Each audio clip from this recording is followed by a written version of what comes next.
Serial ये है मोहब्बती के आज के एपिसोड में आप देखने वाले हैं।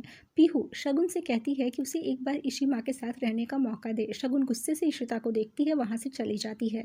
पीहू के सामने आती है इशिता और उसे समझाती है कि वो शगुन से उसको दिल को नहीं निकालना चाहती है। बस वो चाहती है कि पीहू के दिल में वो थोड़ी सी जगह बना ले, और ये तभी पॉसिबल होगा जब रमन इशिता के साथ पीहू रहेगी। पीहू कहती है कि क्या मैं शगुन मामा से मिल सकती हूँ, तो इशिता कहती है कि वो आपसे कौन छीन सकता है, आप कभी भी शगुन मामा से मिल सकते हो, प्लीज़ उसे एक चांस दे दें। पीहू मान जाती है। रमन इशिता को देखकर खुश होता है और कहता है कि ये तो सबसे बड़ा सरप्राइज़ होने वाला है घर के लोगों के लिए। चलो हम घर चलते हैं। शगुन को का कुछ पता नहीं होता है और इशिता, रमन और पीहू साथ में घर वापसी के लिए तैयार हो जाते हैं। इधर आलिया घर में खाना बना रही होती है, तभी शगुन की एंट्री देखने को मिलेगी। मनी शगुन से कहता है कि क्या हुआ, तुम इतने ज़्यादा अपसेट क्यों हो। तभी जो है वहाँ से नाराज़ होकर चली जाती है शगुन, और जो है मनी को कुछ नहीं बताती है। मनी कहता है कि देखो, तुम अपने दिल की बात मुझसे शेयर कर सकती है, पीहू कहाँ है। तो शगुन उसे बताती है कि वो रमन रिश्ता ना उसे अपने साथ ले गए हैं। मैं उनकी बेटी को उससे दूर नहीं रखना चाहती हूँ, लेकिन पीहू मेरी भी बेटी है, मैं ऐसा फैसला नहीं कर सकती कि वो उन लोगों के साथ रहे।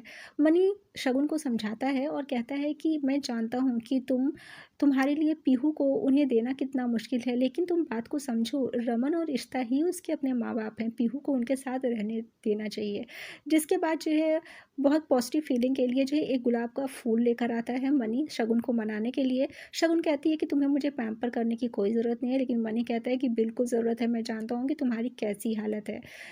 रमन, पीहू और इशिता घर आ जाते हैं। घर आने के बाद कहती है इशिता कि आप लोग नीचे इंतज़ार करिए, मैं ऊपर जा रही हूँ, जब मैं जो है मैसेज करूँगी तो आप सभी लोग आ जाइएगा। पीहू को देखकर घर वाले काफ़ी ज़्यादा खुश होंगे, और दूसरा सबसे बड़ा सरप्राइज़ होगा कि रमन को देखकर भी काफ़ी ज़्यादा खुश होंगे। रमन कहता है इशिता से कि ठीक है, तुम कह रही हो तो हम लोग नीचे रहते हैं, तुम ऊपर जाओ, लेकिन ऊपर जाके मत भूल जाना। इशिता कहती है कि हाँ ठीक है, मैं जो है अभी आपको मैसेज करती हूँ। जिसके बाद जो है वो सीधे आधी रूम खोलता है और देखता है कि इशिता सामने है। उसे देखकर काफ़ी ज़्यादा शॉकिंग लगता है। इशिता कहती है कि जो है क्या हुआ, कोई बात है क्या, तो आदि उसे कुछ नहीं कहता है। इशिता रूम के अंदर जाती है, सभी घर वाले मौजूद होते हैं।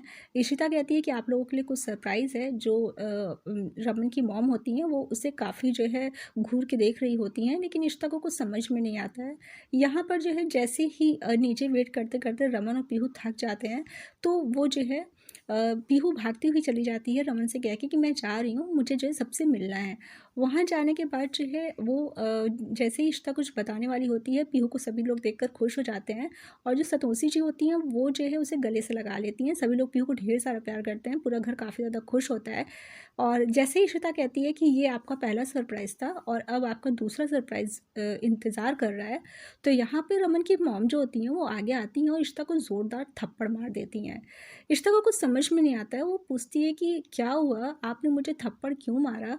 लेकिन यहाँ पर जो है वो पेपर लेकर आती हैं और कहती हैं कि ये सब करने के लिए तो वो गई थी, तुम्हारी और विद्युत की फ़ोटो छपी हुई है, क्या है ये सब जो है? तुम मेरे रमन को छोड़कर ये सब कर रही हो? यहाँ पर इशिता कोई जवाब नहीं देती है। तभी पीछे से रमन की एंट्री होती है, रमन आता है और यहाँ पर जो है सारी सच्चाई घरवालों को बताता है। कहता है कि वो विद्युत से मिली थी, मेरे कहने पे मिली थी। इशिता ने 1 साल तक जो कुछ भी किया है, मेरे कहने पे किया है, ये हमारा प्लान था, क्योंकि हम चाहते थे कि विद्युत की हेल्प लेकर हम अपनी पीहू को वापस से घर लेकर आएँ, और हम आपको सच्चाई नहीं बता सकते थे क्योंकि हमें पीहू का दिल जीतना था। जिसके बाद जो है इशिता को थप्पड़ पड़ चुका होता है। अब जो रमन की मॉम होती हैं, रमन को भी ज़ोरदार थप्पड़ मार देती हैं। रमन कहता है कि मैं मानता हूँ कि हमने और इशिता ने गलती की है, 1 साल तक आपसे सारा सच छुपाया, लेकिन हमारे इंटेंशन सही थे और हम पीहू को घर वापस लाना चाहते थे, शगुन से बचाना चाहते थे, और यही एक रास्ता था, इसलिए हम लोगों ने ऐसा किया। यहाँ पर जो रमन की मॉम होती हैं काफ़ी ज़्यादा जो है इशिता पर और रमन पर गुस्सा करती हैं और घर छोड़कर चले जाने के लिए कहती हैं, लेकिन घर के बाकी लोग सब समझाते हैं कि इट्स ओके, कोई बात नहीं है, पीहू घर वापस आ गई है, ऐसे में रमन इशिता को माफ़ कर देना चाहिए। जब पीहू जो है माफ़ी मांगती है, जो रमन की मॉम होती हैं उनसे, संतोषी जी से, और कहती है कि ये सब कुछ जो मम्मी पापा ने किया है मेरे लिए किया है, इशिमा ने जो कुछ भी किया है प्लीज़ आप उन्हें माफ़ कर दो। तो वो उसे गले से लगा लेती हैं और रमन को भी माफ़ कर देती हैं, इशिता को भी माफ़ कर देती हैं और गले लगकर काफ़ी ज़्यादा रोती हैं। लेकिन उनको शिकायत होती है, तो वो रमन से कहती हैं कि एक बार भी मैं तुम्हारी माँ हूँ, मुझे एक बार भी बताना ज़रूरी नहीं लगा कि ये सब कुछ तुम लोग पीहू के लिए कर रहे हो। एक साथ से हम यही सोच रहे थे कि रमन और इशिता अलग अलग रह रहे हैं। यहाँ पर जो है इशिता भी सॉरी कहती है, रमन भी जो है दिल से सॉरी मांगता है और सारी फैमिली काफ़ी ज़्यादा खुश हो जाती है। लेकिन शगुन जो होती है वो काफ़ी ज़्यादा जो है नाराज़ होती है इशिता पर। और जब वो देखती है कि जो है विद्युत और जो विद्युत और जो है इशिता की फ़ोटो छपी हुई है जो है पेपर में, तो काफ़ी ज़्यादा खुश हो जाती है कि अब तो भला फैमिली में काफ़ी बड़ा तूफान आएगा। और एग्जैक्टली ऐसा ही होता है। काफ़ी बड़ी प्रॉब्लम्स आती है लेकिन रमन सारे शॉर्ट आउट कर देता है और हमेशा के लिए अब रमन इशिता पीहू